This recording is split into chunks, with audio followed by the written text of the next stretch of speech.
네, CBS 박종현 판승부 2부분을 열었습니다. 이번 시간은요, 이분과 함께 경제 얘기 또 정치권 주요 현안을 짚어보겠습니다. 윤희숙 전 국민의힘 혁신위원장과 함께합니다. 위원장님 어서 오십시오. 네, 오랜만입니다. 새해 복 많이 받으십시오. 새해 복 많이 받으세요. 최근에 어떻게 지내셨어요? 저 좀 바빴어요. 바쁜 어떤 일 게 바쁘셨어요? 제가 혁신위원장 끝나고 난 다음에 예. 마음이 너무 무거워서 우리나라가 도대체 어디로 갈 수 있을까. 그래서 이렇게 잘하는 나라들, 잘하는 도시들을 좀 돌아다녀 봤어요. 그러셨어요? 좀 길을 찾고 싶어서. 그래서 아, 어떤 도시 경쟁력을 계속 계속 증진시키는 도시들. 그리고 막 재정 위기에 정치 위기까지 하는 그런 도시들. 그리고 뭐 최근에 좀 어떻게 좀 힘을 끌어모아서 올라가려고 하는 뭐 일본 동경 그러니까 여러 도시들을 돌아다니면서 제가 바빴습니다. 예. 고민도 좀 하고. 동경. 그럼 주로 수도를 돌아보셨네요. 아닙니다. 스위스 같은 경우는 거의 모든 도시를 다 돌아다녔어요. 그렇군요. 지방선거를 앞두고 주요 도시를 돌아다니셨군요. 예, 왜냐하면 예. 우리 모든 그 국가의 모든 층 위에서 또 입법, 사법, 행정 모두가 정말 정치판이 되고 있구나라는 나쁜 의미의 정치판. 나쁜 의미. 그래서 이게 각각의 도시들이 경쟁력을 가져야 나라가 잘 되는데 그 고민을 좀 많이 했어요. 도시 경쟁력의 비밀은 어디에 있는가? 이 부분을 공부하셨다. 그렇죠. 자, 말씀하신 대로 지금 연말 연초 분위기가 예전 같지 않게 좀 굉장히 어렵습니다. 경제 상황도 안 좋아 보이고 환율 굉장히 좀 비상한 상황인 것 같아요. 의원님 경제 전문가시니까 어떤 요인 때문에 이러는 것인지. 근데 뭐 이게 뭐 정말 얼마나 비상하냐, 예. 이게 뭐 내일 우리나라에 큰일이 나냐 음. 그러면 저는 뭐 꼭 그렇다고 생각하지 않아요. 위중한 상황이긴 하지만 위중한 상황인 거는 일단 우리가 3,500억을 뭐 투자한다고 얘기했잖아요. 예. 저 나라가 저걸 감당할 수 있나? 이런 그 걱정들을 밖에서 하는 건 당연하고 예. 그리고 보다 장기적으로는 우리나라에 돈이 들어올 요인들이, 그러니까 우리나라 돈이 매력이 떨어지고 있는 거죠. 예, 예. 뭐냐면 저 나라가 앞으로 정말 성장을 계속할 수 있나? 혁신적인 기업들이 있나? 이런 의심들. 그러니까 예. 이거는 환율의 문제는 우리나라 돈의 매력이 떨어진다는 얘기거든요.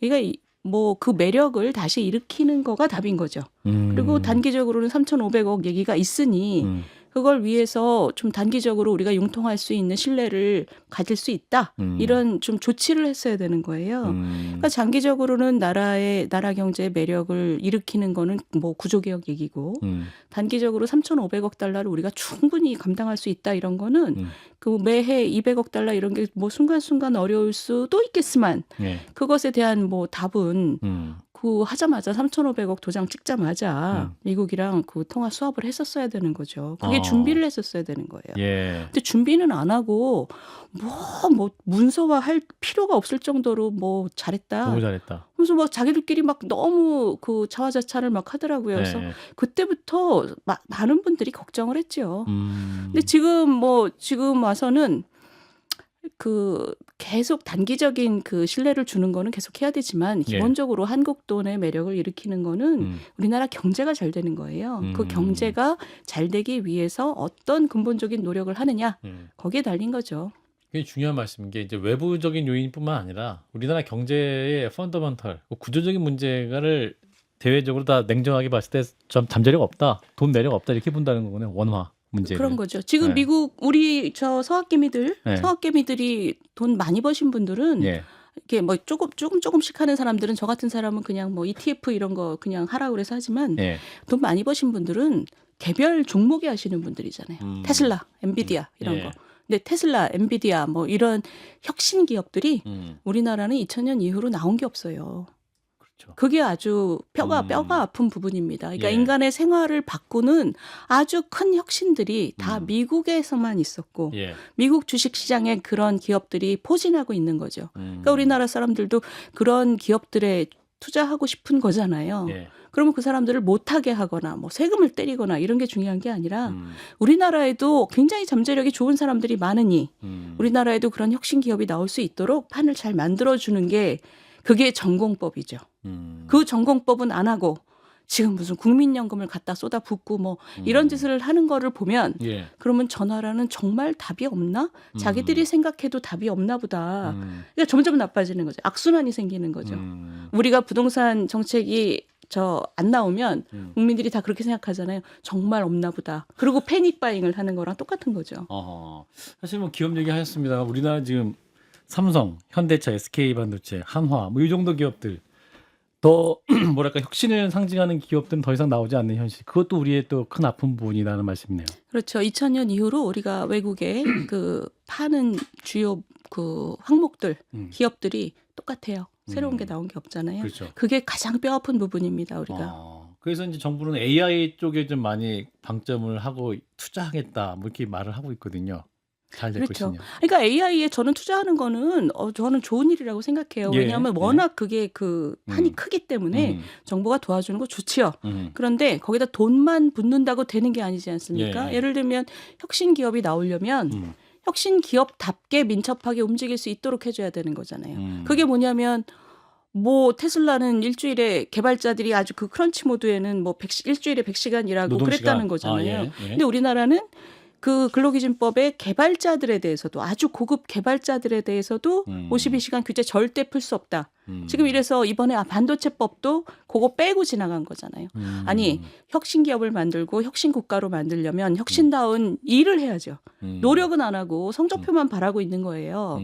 그거를 어떤 외국의 투자자들도 저 나라가 앞날이 있다고 생각하기는 어려운 거죠. 그렇군요. 아까 이제 국민연금 동원 방식 굉장히 비판적으로 보셨습니다. 왜 그렇습니까? 국민연금이요? 예.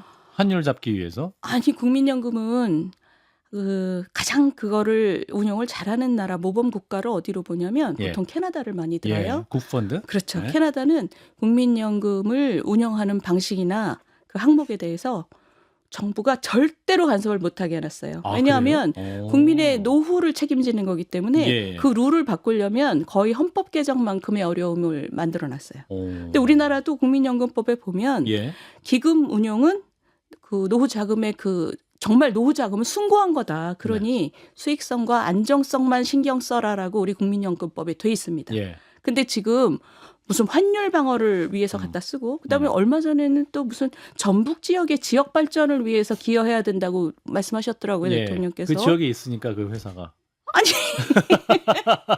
국민연금은 그쪽 전 국민의 이전했어요. 예. 그러니까 전 국민의 노후를 위한 건데 예. 그거를 전북 지역의 지역 발전을 위해서 기여하라고 그러면 그거는 우리 국민연금법 위반이에요. 국민을 그런가요? 배신하는 거예요. 전 진짜 그 얘기를 듣고 어찌나 기가 막힌지 정말 원칙이라고는 없는 정부구나 그런 생각을 했어요. 예. 이제 아까 초반에 말씀하셨지만 이제 한미 협상을 하면서 우리가 이제 해마다 200억 달러씩 미국에 투자하게 돼 있고 거의 한 30조입니다. 그러니까요. 하나로 하면. 그것도 이제 정부가 얘기했던 것은 적절하게 우리 상황에 따라 조절할 수 있는 여지를 남겨놨다 뭐 이렇게 얘기를 하고 있는데 그게 부담이 안 된다 이런 얘기였죠. 예. 그러니까 그것도 참 거짓말인 게 그 한국은행 총재의 얘기는 지금 200억 달러 정도는 우리 외환 운용 수익에서 빼올 수 있다 이런 예. 얘기였어요. 맞아요. 앞으로 계속 그럴 떠가 아니에요.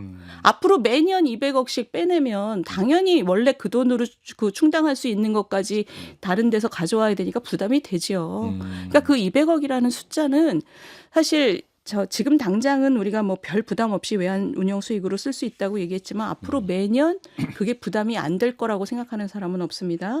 그게 어느 정도의 규모냐면 우리나라 환율을 한 5에서 10% 정도는 올릴 정도의 규모라고 다들 생각을 했던 거죠. 예. 그래서 그 변동폭을 줄이기 위해서는 아까 얘기한 것처럼 뭔가 통화 수합을 하려고 노력했어야 되는 거예요. 아니 미국 입장에서 아르헨티나한테도 위험해졌을 때 통화 수합을 해줬었잖아요. 그러니까 우리가 미국하고 그런 거를 조금이라도 맺었다고 하면 외국의 투자자들이 되게 마음을 놨겠죠. 그럼 5에서 10% 정도 올라갈 것도 안 올라갔겠죠. 근데 그런 노력이 참 안 보이고 너무 자기들끼리 모여서 샴페인을 마구 터뜨리길래 다른 분들이 그걸 보고 더 불안했던 거죠. 어떻게 저 생각을 안 할까? 불안했던 거죠. 이제 신년사에 대통령이 이제 성장 얘기를 많이 했습니다. 성장이라는 단어가 41번 나왔다고 하는데 신년사 들으셨죠? 안 들었습니다. 아니, 이렇게 요약을 해주시니까. 예. 그래도 이제 기본 사회 대신에 성장을 내세웠고 대도약 5개 분야에 걸쳐서 이제 사회 바꾸자. 그리고 수도권 중심이 아니라 지방 중심으로 성장 인재를 바꾸자. 뭐 이런 큰 틀에서 이야기였습니다. 아니 전국에 성장의 엔진이 켜져야 되는 거예요. 수도권도 마찬가지고 수도권 맨날 그 우리 정부에 계신 분들이 얘기하는 게 그거잖아요. 서울은 뭐 뉴욕하고 런던하고 경쟁한다 이런 얘기 하잖아요. 그럼 서울도 뛰어야 돼요. 아니 무슨 뚱딴지 같은 얘기를 하고 있어 지금. 서울도 뛰고 전국이 뛰어야 되는 거죠. 기본으로 다 항상 같이 뛰어야 된다. 같이 뛰어야 되죠. 모든 예. 곳에 지금 성장 에너지원이 있어야 되는 건데 그 문제는 성장을 얘기를 하려면 예. 지금 생산성이 정체되고 있는 대한민국에서 그 생산성을 어떻게 다시 스파크를 일으킬 것인가, 그걸 어떻게 점화시킬 것인가에 대한 내용이 있어야 되잖아요. 왜 공부는 안 하고 성적표만 좋아진다고 얘기하냔 말이에요. 너무나 염치 없는 얘기예요. 그 공부를 한다는 게 뭐냐면 우리나라의 그 성장의 에너지를 다시 재점화시키려면 우리 안에 있는 비계와 고통스럽더라도 뭔가 구조개혁을 한다는 계획이 있어야지 그게 공부를 하는 거거든요. 예. 그래야지 성적표가 좋아지죠. 예. 근데 맨날 무슨 성장한다, 뭐 돈 퍼붓는다, 무슨 펀드 만든다. 그 얘기 다 좋아요. 좋은데 펀드 만들고 투자하는 것도 좋은데 그게 영향을 가지려면 이쪽에서 힘들어도 우리가 뭔가 기본을 다지는 걸 하겠다라는 얘기가 한마디도 없어요. 이런 정부는 제가 처음 봐요. 그러니까 공부는 안 하고 성적표는 계속 좋게 나오겠다라는 얘기를 계속 하는 거죠. 아, 올해 서울대 갈 거다. 그런 거죠. 그런 네. 거죠. 그러나 미부는 공부 아직 안 했다. 이분은 할 필요 없다. 우리 아이는 잠을 12시간 자야 된다 이런 거죠. 예. 지금 이제 경제 걱정 많이 하시는데 초대 기획예산시장관 후보자로 이해운 전 국민의힘 의원 이분이 이제 지명이 됐습니다. 지금 의혹이 여러 가지 나오고 있긴 한데 이분도 KDI 출신, 우리 의원님도 KDI 출신, 같은 네, 경제 네, 전문가, 맞습니다. 공동성이 맞습니다. 많네요. 네네. 예. 맞습니다. 제가 요즘에 얼굴을 들 수가 없어요. 왜? 그 얘기를 하도 물으셔가지고. 어떤 분이냐? 아니 근데 저는 이해은 의원 뭐 개인에 대해서는 제가 잘 모르고요. 예. KDI에 같이 근무했던 시간도 없고 한참 위시니까. 근데 저는 이 지금 이번에 이 사건에 사건입니까? 사건이죠. 이제 나라가 이렇게 시끄러울 필요가 있나요? 저는 국민들이 이런 얘기를 왜 듣고 있어야 되는지 모르겠어요. 정말 매일매일 터져 나오는 얘기들을 국민들이 이걸 왜 견뎌야 되지? 그러니까 이 사건의 주범은 대통령이에요. 그래서 저는 이 처음에 소식을 듣고 참 이재명 대통령이 이재명스러운 일을 했구나 이런 생각이 들었어요. 예. 왜냐하면 이걸 가지고 탕평 인사라고 얘기를 하잖아요. 이게 탕평이면 이렇게 많은 사람들이 놀래고 화가 났겠냐고요. 탕평 인사라 그러면 야당한테 이러이러한 사람을 우리가 찾고 있으니 탕평 차원에서 우리 협조해서 사람을 같이 찾자 이렇게 협의를 했어야 되는 거죠. 같이 협의했어야 됐다. 그렇죠. 그게 탕평이죠. 근데 그게 아니라 무슨 탕평을 기습으로 게릴라 작전으로 탕평을 하면 이게 무슨 탕평이겠어요. 그래서 저는 그때 참 이분이 참 정말 사람 안 바뀐다 이런 생각이 들더라고요. 그리고 지금에 와서 이제 매일매일 이런 얘기가 나오니까 국민들이 이런 얘기를 왜 정말 듣고 오늘은 무슨 재산 얘기도 정말 저도 속이 턱 막히는데 그리고 국민들이 얼마나 화가 나겠어요. 그러면 대통령께서 내가 생각을 잘못했다. 내가 좀 가끔 국민들 보시기에 제가 좀 너무 즉흥적이고 생각이 깊지 않은 면이 있으니 이번에도 그랬다. 사죄드린다. 이렇게 하고 지명을 철회해야죠. 지금 국민들한테 무슨 오기 지명 부리고. 철회해야 된다. 그럼요. 국민들한테 오기 부리고 국민들을 이렇게 스트레스 받게 하는 것을 계속하는 건 저는 국민을 굉장히 얕잡아 보는 거라고 생각해요. 대통령께서 지금 뭐 중국에 있어도 거기서 해도 되잖아요. 인사는. 중국에서 상해 가기 전에 전화해서 그 지명 처리한다라고 하시면 저는 그래도 제 점수가 요만큼은 올라갈 것 같아요. 근데 또 이해운 후보자 같은 경우는 국민의힘 당적 버리고 이제 이쪽으로 온 거 아니에요. 그렇죠. 그분 입장에서 그래도 청문회 기회 정도는 달라 이렇게 말할 수 있을 것 같아서. 무슨 권리로 청문회 기회를 달라고 하겠어요. 저는 그건 좀 이해하기 어렵죠. 아, 그런가요? 그럼요. 무슨 본인이 무슨 우리 국민들한테 지분이 있나요? 국민들이 이런 그 스트레스 받는 얘기를 계속 견뎌야 되는 이유를 저는 하나도 모르겠어요. 당장 지명 철회해야 된다. 네. 자, 이런 건데 이제 좀 민주당에서 그 공천 헌금 얘기가 지금 나오고 있습니다. 김병기 전 원내대표, 강선우 의원 이분들이 이제 녹취가 나오면서 지방선거 관련해서 이제 시의원 1억, 구의원 3천만 원 뭐 이런 설까지 나오면서 정치 정말 이랬던 거야. 뭐 이런 얘기가 나옵니다. 의원님 어떻게 듣고 계십니까? 너무 지저분하죠. 그죠?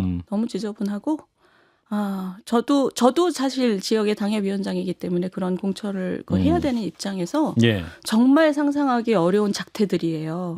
이게 그 시민들의 선택을 받기 위해서 조금이라도 더 좋은 분을 모셔서 어떻게 하면 이 공천을 드릴까 이런 고민들을 많이 하는 게 정상인데 예. 거기 뭐 돈을 막 받았다는 것은 너무 지저분한 얘기입니다. 근데 음.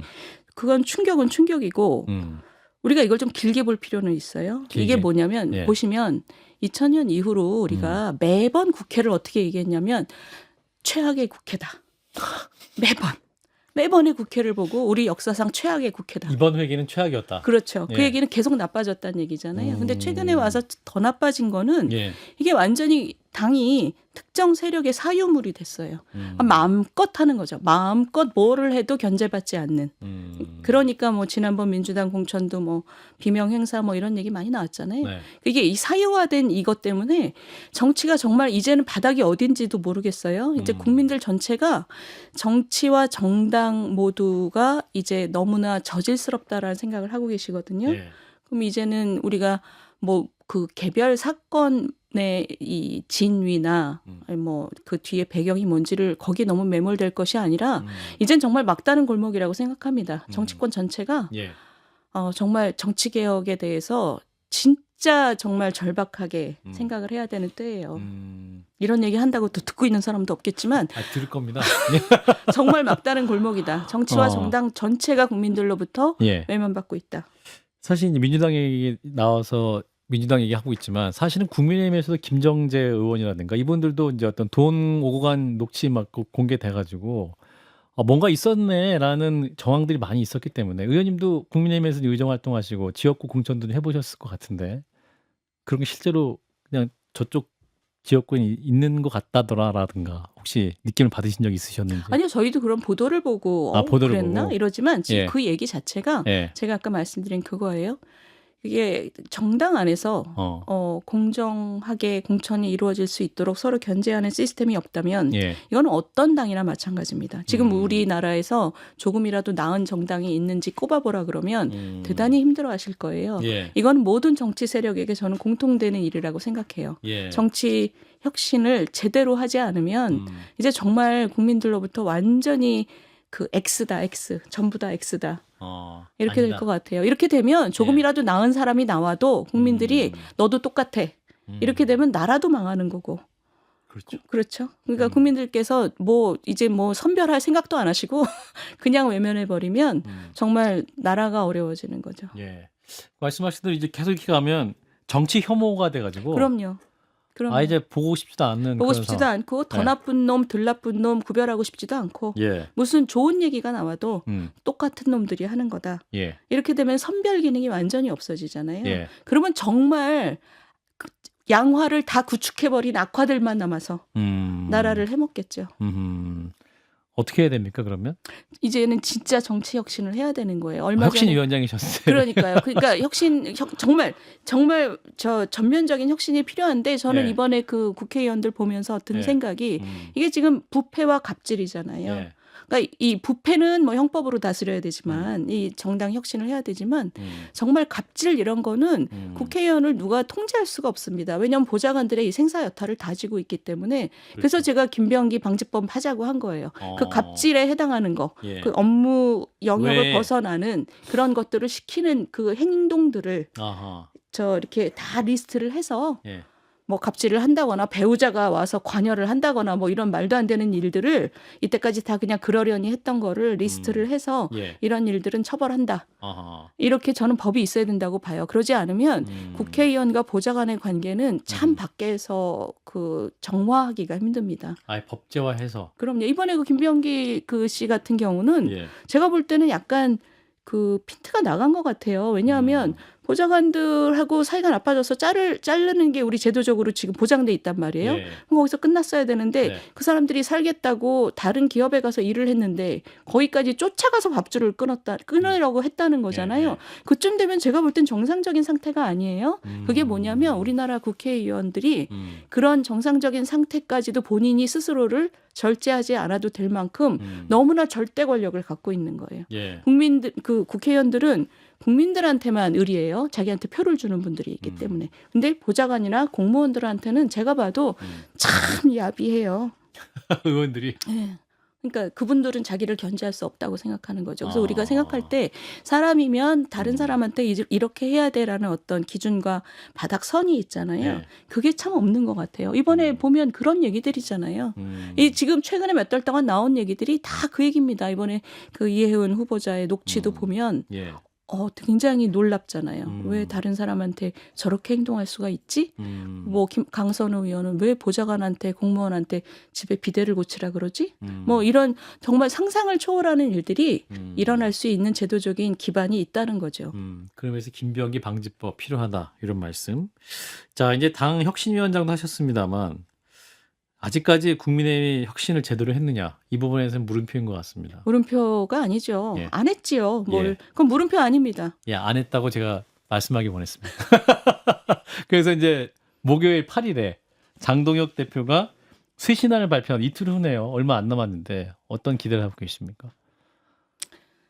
아주 솔직히 말씀드리면 기대가 아주 크지는 않은데 예.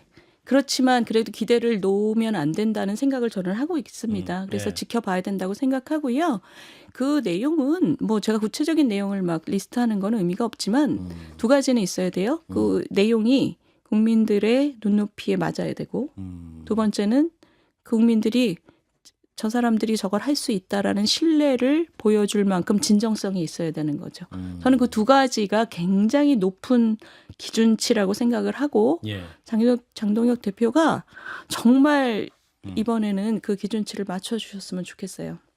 왜냐하면 지난번 저희가 그 대선 이후에 제가 혁신위원장을 했을 때 예. 그때가 아주 적기였거든요. 대선 그렇죠. 패배 이후에 혁신을 그렇죠. 정당이 혁신을 하기 위한 예. 가장 최적이었는데 예. 그때 그 혁신에 큰 관심을 가진 분들이 별로 없었어요. 음. 근데 그때는 아마 전당대회 빨리 해서 대표를 세우고 나면 대표가 알아서 할 테니 우리는 지금 별로 머리 아프고 싶지 않아 이런 분위기가 좀 있었는데 예. 예.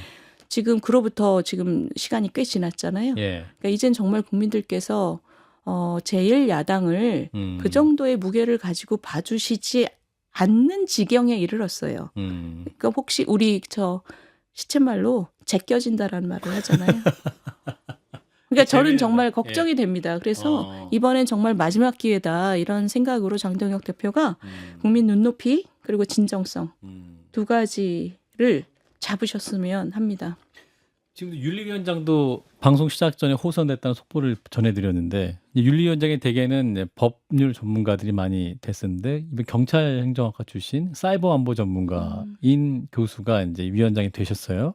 이 부분 어떻게 보십니까? 당 윤리위. 저는 윤리위원회 뉴스는 못 봤어요. 아, 예. 못 봤는데 예. 호선이라는 거는 그 자리에서 하신다는 거니까 예, 예. 제가 뭐 그 안에 그 내막은 잘 모르겠습니다. 근데 윤리위원회에 대한 얘기가 이렇게 뉴스가 되는 것 자체가 저는 별로 정상적인 상태 같지는 않아요. 예. 근데 지방선거 이제 얼마 안 남았습니다. 의원님 국민의힘 현재의 모습으로 이제 앞으로 다가오는 지방선거 어떻게 전망하시는지. 선거 환경이 대단히 어려워지고 있다고 느끼고 있어요. 이제 걱정이 되고 있습니다. 근데 제가 네. 아까 말씀드린 것처럼 우리나라 전체가 중앙 그 권력 그리고 입법 사법 그리고 지방 권력까지 모두가 같은 이상한 신념 체계를 가지고 그 말이 안 되는 정책을 마구마구 하는 그러니까 제가 말씀드린 건 뭐 부동산이나 뭐 거시 정책이나 노동 정책이나 이런 것들이 굉장히 이데올로기적이라고 저는 생각하고 있는데 예. 그런 식의 그 행태가 뭐 나라의 모든 층위에서 정말 정치판의 논리로 민생을 다루는 그런 세상이 된 거는 저는 정말 두렵습니다. 그렇기 때문에 이번에 지방선거는 정말 마지막에 어떤 그런 그 정치판으로부터 국민을 보호하는 마지막 그 수준이라고 생각해요. 예. 그래서 걱정이 많습니다. 걱정이 많으시면 행동으로 옮기셔야 되잖아요. 고민하고 있습니다. 네. 그 고민은 특정 지역을 마음에 두고 계십니까? 뭐 어떤 방식으로든 서울시? 깊이 고민하고 있습니다. 서울시 깊이 고민하고 있다. 그러면 아니 예. 어떤 방식으로 예. 이 마지막 교두보를 국민들의 삶의 현장으로 제대로 만들 것인지에 대해서 고민하고 있습니다. 근데 지금 당 그 지방 공천 그 심사 룰이 70대 30. 그러니까 당심 70, 그리고 여론 30으로 이제 변화하는 움직임이 있거든요. 이 부분은 핵심적인 요인이 될 수 있을까요? 어떻게 판단하십니까? 제 고민에 예. 제 고민에는 별로 영향이 없고요. 예. 그런데 그 7대3 문제는 저는 지도부가 받을 거라는 생각은 안 하고 있어요. 아 그래요? 예, 예. 어. 지도부도 생각이 있으실 텐데 그렇게 받지는 않을 거라고 저는 생각하고 있습니다. 아. 그러나 예. 뭐 그런 게 제 고민에는 크게 뭐 중요한 요소는 아닙니다. 그렇군요. 한 40초 남았는데 아까 도시경쟁력 말씀하셨는데요. 도시경쟁력은 어디서 옵니까? 그거 짧게 듣고 싶어요. 도시경쟁력. 제가 여러 곳을 다녀보니까요. 도시 경쟁력은 그 리더의 방향성이 대단히 중요하고 그 올바른 방향성을 잡은 다음에 그 구성원들과의 소통을 통해서 그 공감대를 탄탄하게 다지는 그런 도시는 앞으로 쭉쭉 나가고 외부로부터의 충격에도 그다지 그 충격을 받지 않았어요. 예. 근데 그렇지 않은 곳들은 예. 정말 그 바닥을 모르고 추락하는 경우가 있고 그러면서도 뭔가 다시 방향을 잡으면 다시 반등을 하는 역사를 쓰고 그런 그 교훈들을 제가 많이 봤습니다, 이번에. 결국 리더가 문제네요. 아니죠. 리더와 그 구성원 모두가 문제죠. 아, 함께, 모두가 중요하죠. 함께 만들어 가야 된다. 그러니까 리더십과 팔로워십이 모두가 중요하다. 오늘 말씀은 여기까지 듣겠습니다. 윤희숙 전 국민의힘 혁신위원장이었습니다. 고맙습니다. 감사합니다.